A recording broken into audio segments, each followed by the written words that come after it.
ایک تو ذرا اس پہ تجزیہ کر دیجیے اوور آل جو امپریشن ہے کہ بہت کوئی معاملہ ہو حکومت کی ہینڈلنگ درست نہیں ہے. دیکھیں میں اس کو ایسے فریم کرتا ہوں, پرفارمنس پہ بحث ہو سکتی ہے, ٹھیک ہے, وہ آپ کو 5 چیزیں گنوا دیں گے اور پرفارمنس کا جو فائنل ورڈکٹ ہے وہ آتا ہے الیکشنز میں, اس سے پہلے تو بحث ہی ہے. لیکن اگر آپ حکومتوں کا تھوڑا سا ٹریک ریکارڈ دیکھیں منیب پاکستان میں, تو جب بھی حکومتیں لڑکھڑائی ہیں یا گری ہیں تو وہ اپنی پرفارمنس کی بنیاد پہ نہیں لڑکھڑائی اور نہیں گری, وہ ایشوز کچھ اور ہیں, وہ فالٹ لائن ایک الگ ہے. یعنی اگر آپ ایک درخت ہے اس درخت کی ایک ٹہنی مہنگائی ہے, ایک ٹہنی مس گورننس ہے, ایک ٹہنی دوسری ہے, لیکن اس کا جو تنا ہے وہ کچھ اور ہے. اور وہ روایتی طور پر پاکستان میں سول ملٹری ریلیشنز رہے روایتی طور پر, اور یہ وہ گڑھے ہیں جو ماضی میں حکومتوں نے خود کھودے ہیں اور خود وہ اس میں گرے ہیں. اس وقت جو موجودہ صورتحال ہے پاکستان میں پچھلے ہفتے 10 دن سے, میں نہیں کہہ رہا کہ کوئی بحران ہے, میں اس کو نہیں کہوں گا, لیکن میں یہ ضرور کہوں گا کہ وہ جو ماضی کے گڑھے ہیں, ہم ایکسپیکٹ یہ کرتے ہیں کہ جو تازی نئی حکومتیں ہیں وہ نئے گڑھے کھودیں گی, گریں ضرور گریں, غلطیاں کون نہیں کرتا, لیکن پرانے گڑھوں میں مت گریں. اس باری مطلب جو غلطیاں اوروں نے کی ہیں وہ آپ نہ کریں. پچھلے 5-6 دن سے جو ایک آ رہا ہے نا, جو آپ پرفارمنس کی بات کریں, میں اسے فریم کر رہا ہوں کہ دیکھیں پاکستان تحریک انصاف کو ابھی کوئی خطرہ نہیں ہے اپنی پرفارمنس سے. کسی کو بھی کوئی خطرہ نہیں ہے. الیکشن 2 سال دور ہے, 1 سال دور ہے, ہمیں نہیں پتا, وہ الیکشن ہوگا. اگر لوگ واقعی میں اتنے غصے میں مہنگائی سے تو ان کو باہر نکال دیں گے, نہیں ہوئے کووڈ سے خوش ہیں تو ان کو 5 سال اور دے دیں گے. لیکن اس سے پہلے جو وہ درخت ہلنا شروع ہوا ہے اور اس کے پتے جھڑنے شروع ہوئے ہیں اور ٹہنیاں ہلنی شروع ہوئی ہیں, وہ مہنگائی سے نہیں ہو رہی, وہ اس تنے کی وجہ سے ہو رہی ہیں. اور اس تنے کو سنبھالنا جو ہے وہ بڑا ضروری ہے. مجھے یہ لگ رہا ہے, and I hope I am wrong منی, کہ اس تنے کو سنبھالنے میں تھوڑی سی مس ہینڈلنگ جاری ہے.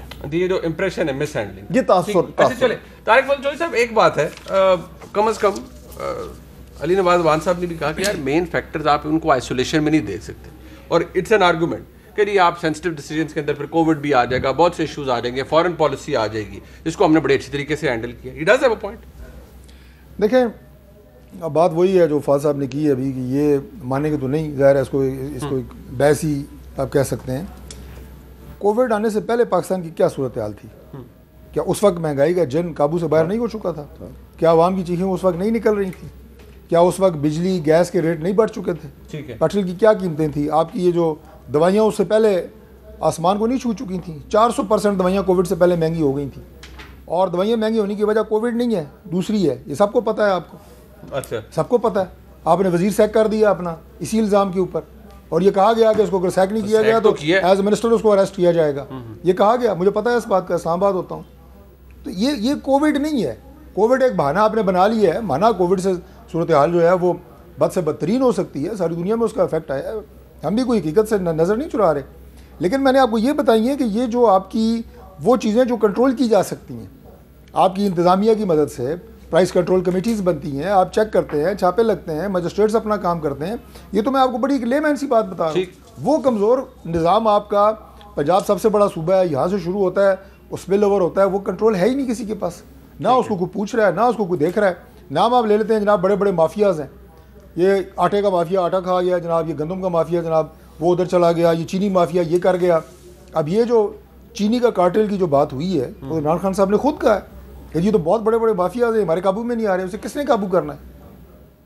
اچھا یہ گورنمنٹ کا کام ہوتا ہے. وہ یہ بات ہم متعدد دفعہ پہلے بھی کر چکے ہیں, آپ نے کہا ایڈمنسٹریٹو فیلیئرز ہیں, بہت ساری چیزیں حکومت کو بہتر طریقے سے ہینڈل کرنی چاہیے تھی, ایڈمنسٹریٹو ایشوز ہیں ان کو بہتر ہینڈل ہو سکتا تھا. علی نواز وان صاحب آپ اس کو خیر آلریڈی ڈیلیبریٹ کر چکے. ایک ایشو ہے وچ از آف ٹرانسپیرنسی. میں تھوڑا مجھے رسپانس دے دیں, میں بتا دیتا ہوں فیکٹرز کیا ہیں. وقت ختم. پنجاب کی بات کریں نا بار بار, پنجاب کے جو پاکستان کی ٹوٹل پاپولیشن ہے ان کا 60% آپ کی کاشتکار ریلیٹڈ ہے, جو اپنی کھیتی باڑی کرتا ہے اور زندگی گزارتا ہے. نون لیگ کے پچھلے 5 سال میں آپ کی جو ویٹ کی سپورٹ پرائس ہے وہ سیم رہی 1150. گنے کے کاشتکار کو 100 روپیہ من ملتا رہا, اور وہ بھی 600 سال بعد ملتا رہا. ہماری گورنمنٹ آئی ہے, فینومینل چینجز آئی ہیں اس کے اندر. آج ہم نے ایگریکلچر مارکیٹ کے اندر 1100 ارب روپیہ انجیکٹ کیا, کس طرح کیا, آپ نے اپنی سپورٹ پرائز بڑھائی, کاشتکار کو ٹھیک کیا, آپ کی آج الحمدللہ 1850 روپیہ سپورٹ پرائز ہے اور آپ کی بمپر کراپ آئی ہے, آپ کی میز کی کراپ بمپر آئی ہے, کاٹن ڈبل کیا ہے, جو انہوں نے ایک اتنی غلط پالیسی کے تھرو جو ہمارے کاٹن گروئنگ ایریاز تھے وہاں جا کے اپنی شوگر ملیں لگا کے تباہی پھیر دی تھی, آج 9.8 ملین بیلز آئی ہیں. آپ کی پتہ 1 ملین بیل اگر بڑھے تو آپ کا 1 GDP گرو کر جاتا ہے. یہ کیا ہے, یہ بتائیں کووڈ, صرف کووڈ کی ہینڈلنگ نہیں, اور کووڈ کے بعد جس طرح آپ نے لوگوں کو ویکسینیٹ کیا ہے. آپ یہ بات کریں اکانومی, آج ایس ایم ایز کہاں جا رہی ہیں, آپ کی آٹو موبائل سیلز کہاں جا رہی ہے, آپ کی ایس ایم ایز کہاں جا رہی ہے, آپ کا ٹیکسٹائل کہاں جا رہا ہے. اس کے بعد آپ کے دور میں 5 سال متاثر ہو گئے پاکستان کی, یہ بتا دیں کہ یہ باتیں پاکستان کی کر رہے ہیں کہ سنگاپور کی کر رہے ہیں. نہیں پاکستان کی, وہ ساری باتیں پاکستان کی گنوا رہے ہیں. عوام کی جو آپ نے بات بتائی ہے یہ ساری باتیں ان کی ریکارڈ کر کے عوام کو بھی بتائیں نا, جن سے آپ انٹرویو لیتے ہیں وہ کیا کہتے ہیں. عوام کے پاس تو وہ پھر کو اچھی نہیں لگتی نا, ان کو اچھی لگتی ہے نا وزیر اعظم کو اچھی لگتی ہے. میں درخواست کر رہا ہوں کہ 2-4 انٹرویو چلا دیں جو پبلک کے آپ اچھی بات چلائے, وہ بھی اچھی بات ہے, ہم تو اکنالج کریں نا.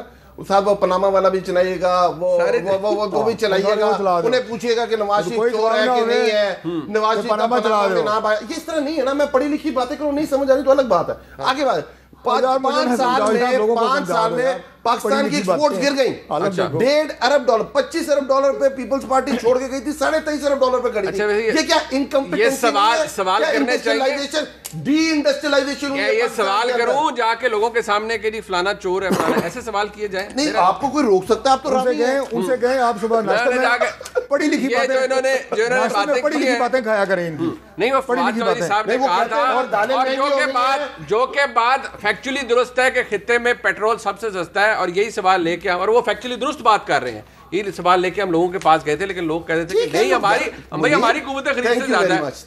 وہ بات فیکچولی درست تھی ڈاکٹر صاحب, وہ بات فیکچولی, پھر وہ پڑھی لکھی بات تھی نا. وہ میں نے کہا نا, لوگوں کو کہا کریں کہ ناشتے میں پڑھی لکھی باتیں ان کی کھایا کریں. آخری حال یہی ہے.